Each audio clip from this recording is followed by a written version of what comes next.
Muy buenas tardes, les doy la bienvenida a su programa de radio Transformando Ideas en Negocios. El día de hoy contamos con la participación del doctor Diego Maroto. Diego Maroto es emprendedor, es médico, es padre de familia y nos viene a contar un poco sobre su experiencia emprendedora. Él actualmente, junto con su esposa, tiene dos clínicas médicas, una enfocada en medicina general y algunas especialidades, y otra totalmente enfocada en la parte de medicina paliativa. Diego, ¿le gustaría contarnos un poco sobre la historia? ¿Qué ha pasado desde el primer momento que surgió la idea de negocio hasta pues plasmarla y lo que es hoy en realidad? Por cierto, bienvenido al programa. Ujú. Muchas gracias, Oscar. Muchas gracias por la oportunidad de participar en el programa. Y sí, efectivamente, actualmente mi esposa y yo somos copropietarios de dos clínicas médicas. Una surgió primero, que es la que voy a hablar inicialmente, que se llama Centro Médico Terranova. Esta apareció aproximadamente a finales diciembre, muy final de diciembre del 2016. Fue prácticamente que para el 26, 24 de diciembre del 2016. Inició como un proyecto y con medicina general. En principio, contábamos con alrededor de dos o tres servicios para medicina general, para nutrición, psicología y otro más. Y ya varios años después hemos conseguido exponer un poquito, hacer más exponencial la oferta de servicios que tenemos y ya pues contamos con 14 servicios médicos y alrededor de unos 16 o 17 especialistas que están disponibles en diferentes áreas, teniendo un crecimiento importante en la zona de Los Santos, que es donde desarrollamos esta primera idea de negocio y posteriormente nos trasladamos a abrir un segundo enfoque de negocio, que es una clínica médica también, pero por enfoque me refiero a que abarca otro segmento de la población, que son personas como con dolor, fundamentalmente, y esta no se abrió en la zona de Los Santos, sino que se abrió en Curridabat, específicamente en Ayarco, y esta sí es más nuevita, la más pequeñita. Esta empresa tiene aproximadamente año y medio de haber sido iniciado el proyecto. De acuerdo, Diego, gracias. ¿Por qué motivo decidieron inicialmente emprender en un pueblo como San Marcos de Tarrazú? Un pueblo que es lejano, ¿verdad? Y que es un tanto rural. Pues vieras que hay como tres razones esenciales en las que, pues, digamos, tuvimos la idea de hacer el negocio allá. Sí es importante mencionar que no arrancó en el punto en el que estamos actualmente. De hecho, tuvo dos sitios previos, como un año antes, que todavía no era como empresa, como tal, con el nombre actual y la cédula jurídica era más como un consultorio médico. Pero todo surge en el momento que yo termino la universidad, que fue alrededor del 2015. Durante alrededor de un año estuve como funcionario de la caja en EVAIS y en emergencias de algún hospital y vimos la dificultad de nombramientos, lo esporádicos que eran los nombramientos, generalmente los atrasos en los pagos. Ya en ese momento éramos padres de familia, ella pues sí tiene, mi esposo, una especialidad. Sin embargo, eso limitaba un poquitico lo que eran los proyectos a nivel familiar. Entonces empezamos a pensar en la posibilidad de generar un ingreso adicional, que sabíamos que en principio iba a ser un poco más complicado como cualquier emprendimiento, pero que le veíamos bastante potencial. Y a partir de ahí, pues yo en específico, que era el que tenía más tiempo, porque mi esposa estaba trabajando en una empresa, de ahí le entré de lleno a la oportunidad de negocio y empezamos a trabajarlo con tiempo completo prácticamente. Ella pues sí llegaba en algunos momentos cuando tenía más espacios libres, pero empezamos con tiempo completo y empezamos a ver que el proyecto iba creciendo. Luego nos trasladamos a la zona de Los Santos, donde fue que ya nació la empresa como tal, con cédula jurídica y digamos, la estructura formal, porque ahí mi esposa fue donde nació, ahí creció. Sí se vino para San José muy joven, como con 15 años, digo, como 16 años más o menos, terminando la universidad, digo, el colegio. Y sí contábamos, o ella me decía que había una limitación significativa de especialidades. Médicos generales había muchos, pero especialidades pocas. Entonces el proyecto siempre surgió con el objetivo, la meta de extender y aumentar la disponibilidad de especialidades médicas, que era de alguna manera la carencia que tenía la zona en específico, y eso es lo que pienso yo nos ha permitido ir creciendo de forma acelerada. Claro, claro. Usted menciona, bueno, que ya tienen bastante tiempo en el negocio, inclusive ya tuvieron la oportunidad de abrir una segunda clínica. ¿Cuál ha sido, pues, ese elemento diferenciador que ustedes tienen como empresa con respecto a la competencia? ¿O Ahí cuáles podríamos considera mencionar, usted? Ajá, ujú. sí, ahí podríamos mencionar varias cosas. Cuando arrancamos, por ejemplo, antes de que, desde el punto de vista de reglamentación en el colegio médico, si en el Ministerio de Salud fuera obligatorio, por ejemplo, el uso de expedientes digitales o electrónicos, o en el caso de Hacienda, facturación electrónica casi 2 años antes de que esto fuera obligatorio, ya la empresa empezó a invertir en este tipo de sistemas que hubo un cambio importante porque los sistemas electrónicos nos permitieron no solo facilitar el manejo, digamos, administrativo, sino que también personalizar el seguimiento al paciente, tanto en la venta del servicio como en la postventa del servicio. Entonces era un punto diferenciador desde que el paciente entraba, ya previamente recibía sus notificaciones de cita, la atención personalizada que se le daba con su nombre, con su espacio y posteriormente los seguimientos vía correo, vía WhatsApp empresarial, que hasta ese momento allá eran, digámoslo así, servicios que no se ofrecían, era más como una medicina antigua en donde la gente llegaba, no agendaba cita, no se le da seguimiento, no tenían espacios específicos de atención, podían ser 15 minutos, 10 minutos, media hora. Entonces hemos tratado como de protocolizar ese tipo de atenciones y por otro lado que cuando llegan a la clínica, lo que nosotros siempre tratamos es de que buscar al paciente encontrar todo en un mismo lugar. Entonces fuera medicina general y si ocupaba una gastroscopía, por ejemplo, ahí mismo la pudiera encontrar, un ultrasonido ahí mismo y con el cardiólogo ahí mismo, de manera que recibiera todos los servicios en el mismo lugar. Y si nosotros particularmente tenemos unas políticas específicas con los especialistas que nos acompañan y comparten el trabajo con nosotros, que van orientados no solo a la calidad de la formación académica, sino al trato específico que se le da al paciente. O sea, tiene que ser un médico que tenga un trato humanitario, que tenga un trato simpático, que tenga un trato agradable con la persona. Por supuesto, nos hemos topado con el contrario y desgraciadamente no hemos continuado la relación comercial con ellos. Entonces hace que el equipo, la gente se sienta cómoda yendo, que no solo paga por un servicio, sino que siente que su atención es de alta calidad y con muchísima empatía. De acuerdo. Gracias, Diego. Usted fuera de micrófono me comentaba que después de unos años decidió empezar a estudiar un poco sobre negocios, administración de empresas. Tal vez si nos comenta, nos amplía un poco más sobre esto y también cuál ha sido ese impacto que ha tenido, pues ese conocimiento administrativo, ese conocimiento estratégico en el crecimiento del negocio. Definitivamente la formación en administración ha sido un antes y un después. Y esa necesidad de formarse en temas administrativos surgió en el momento en que el negocio empezó a crecer. Las finanzas necesitaban ser muchísimo más controladas. Existía una parte, digamos, financiera, que es la parte de contabilidad, mas sin embargo es importante tener un entendimiento de lo que se estaba leyendo en documentos de estados financieros y comprender muy bien cómo funcionaba el tema económico y también la parte administrativa. Entonces llegó ese momento en el que dijimos, bueno, o nos toca hacer la contratación en 1 o 2 años de un administrador mientras conseguimos sostener la empresa con puro empirismo, básicamente, o intuición a lo que pensamos que podría ser bueno o no, o alguno de los dos, sea mi esposo o yo, hacemos una formación en administración.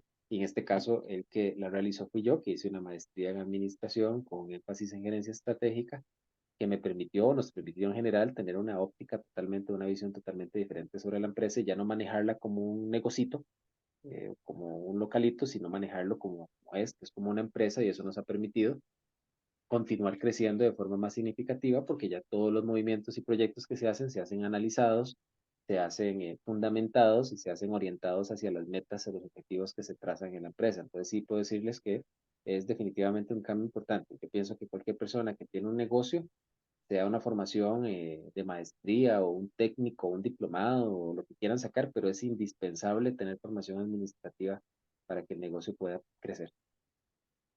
Claro, claro. Con esto que comenta usted, esta base administrativa estratégica, ¿cómo o cuáles son esas perspectivas de crecimiento que tienen ustedes como emprendedores de su negocio, de su empresa, ¿verdad? A mediano y largo plazo.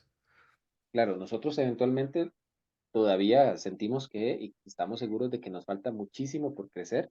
Nosotros no queremos ser solo una clínica en la zona de Los Santos, por ejemplo, queremos ser la clínica o la mejor y más grande clínica en la zona de Los Santos, dar un servicio innovador, un servicio de mucha calidad para el paciente, incluso llegar a crecer desde el punto de vista ya de inclusión de tecnologías de vanguardia para los diagnósticos de los pacientes, inclusive en algún momento realizar tipos o investigaciones respecto a la parte médica si es necesario con los pacientes que se reciben.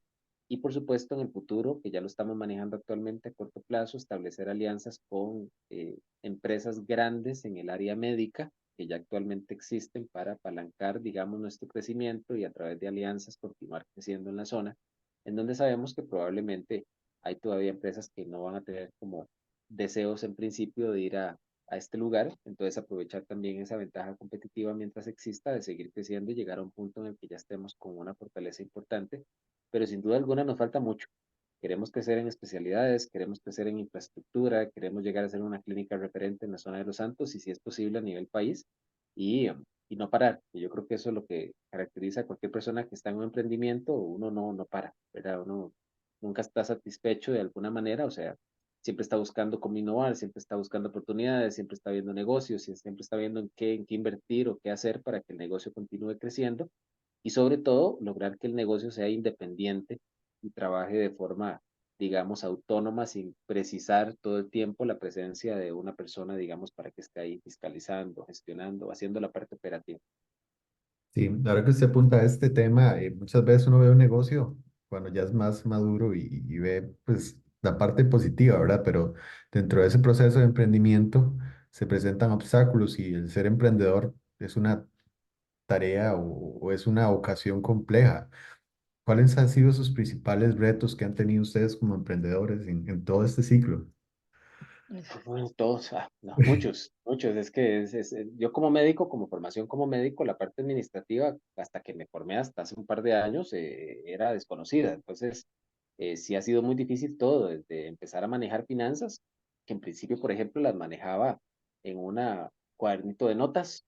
Ahí anotaba paciente que se iba viendo, paciente que pagaba, y llegaba a final de semana, ir sumando ahí los ingresos, los gastos, sumamente rudimentarios, se me pasaban pacientes, se me olvidaban gastos, entonces las tablas eran cero, digamos, creíbles o eran bastante sesgadas, hasta ahora que ya se manejan de forma, digamos, simultánea documentos en la nube que manejan la contabilidad en tiempo real, en comparativa o en contraste con lo que va generándose de forma digital con las facturaciones electrónicas, para ir viendo un balance de crecimiento, ir viendo las tablas o los gráficos, digamos, de ingreso, de gastos, cómo se está comportando cada servicio, cuál mejoró, cuál bajó, y hacer muchos análisis al respecto. Entonces, en realidad, yo creo que todo ha sido un reto, desde empezar a abrir un negocio, ir al Ministerio de Salud, de dar permisos y solicitar permisos y patentes en la municipalidad, que eso no está perdido la primera vez, hasta ahora cuando ya la empresa crece y ya más bien se buscan otro tipo, digamos, de fuentes de financiamiento u otro tipo de ingresos, digamos, u otro tipo de ideas para que continúe creciendo a la velocidad que uno quiere que crezca y no se quede estancada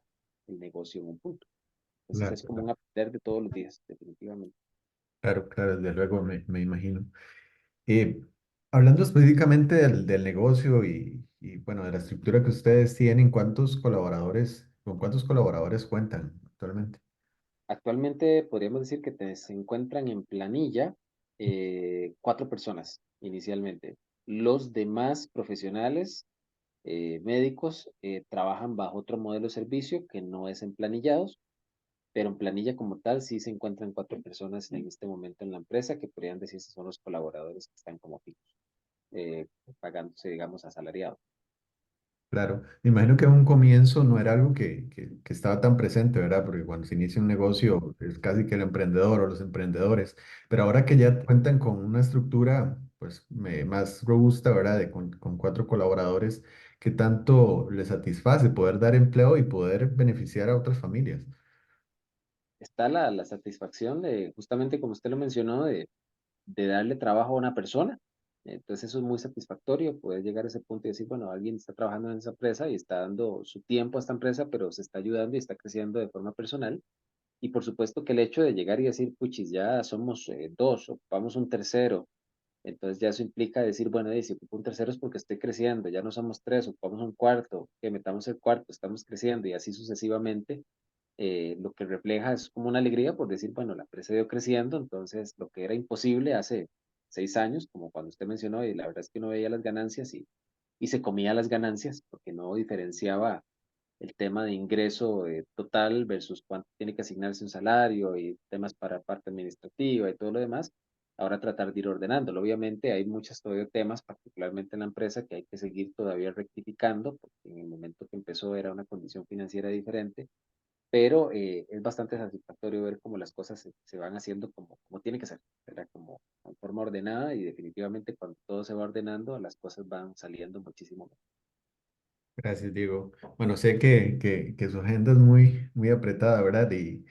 Y me comentó que tenía una consulta próximamente. Entonces, tal vez como en modo de cierre y para ir cerrando esta entrevista, bueno, usted menciona puntos muy importantes y creo que parte de ese factor de éxito del emprendimiento ha sido pues esa planificación. Usted mencionaba que tuvo un antes y un después con respecto a su formación en administración y eso es bastante importante de resaltar. Aparte la persistencia, la resiliencia que han tenido, porque a través de este ciclo han tenido bastantes obstáculos. Usted nos mencionaba que es un reto de día a día, ¿verdad? Un reto diario el tener un negocio. Entonces, no, le agradezco mucho el espacio y no sé si quiere dar un mensaje de cierre para nuestros radioescuchas, que pues ha aumentado bastante la audiencia con este programa y con No, este... a vos las gracias por el espacio. En realidad yo muy contento de estar acá y en realidad, ¿qué podría decir? Recomendación que yo le haría a una persona es, si va a emprender su negocio, hágalo. O sea, no hay que dejarse los sustos de que mira qué va a pasar, que si funciona, que si no funciona, que en fin, de negocios negativos o de fallos o fracasos es que van saliendo los negocios exitosos. A veces es necesario fracasar para aprender y hacerlo mejor la siguiente vez. Y como dijo usted, planificación número uno y no solo planificación, también ejecución. No hacemos mucho planificando y haciendo muchas ideas y que quiero esto, esto y lo otro, si al final no ejecuto ninguna, entonces tiene que haber un balance y un balance orientado, ¿verdad? Lo voy a planificar, pero pensándolo cómo lo voy a hacer y no simplemente volando pala todos los días, ¿no? Yo sé que voy a trabajar, pero tengo que saber a dónde quiero llegar y qué es lo que quiero conseguir con el trabajo del día al día, porque si no, entonces se pierde rápidamente el objetivo y no surge o no sale. Entonces sí es importantísimo que lo hagan así y si no tienen formación, de si tienen acceso a ponerla, a tenerla, pues que lo hagan y si no, pues que busquen asesoría o algún tipo de acompañamiento que les pueda servir. Bueno, muchas gracias, Diego Maroto. Y bueno, con esto cerraríamos el programa. Los esperamos la próxima semana y que tengan un buen día. Hasta luego. Hasta luego.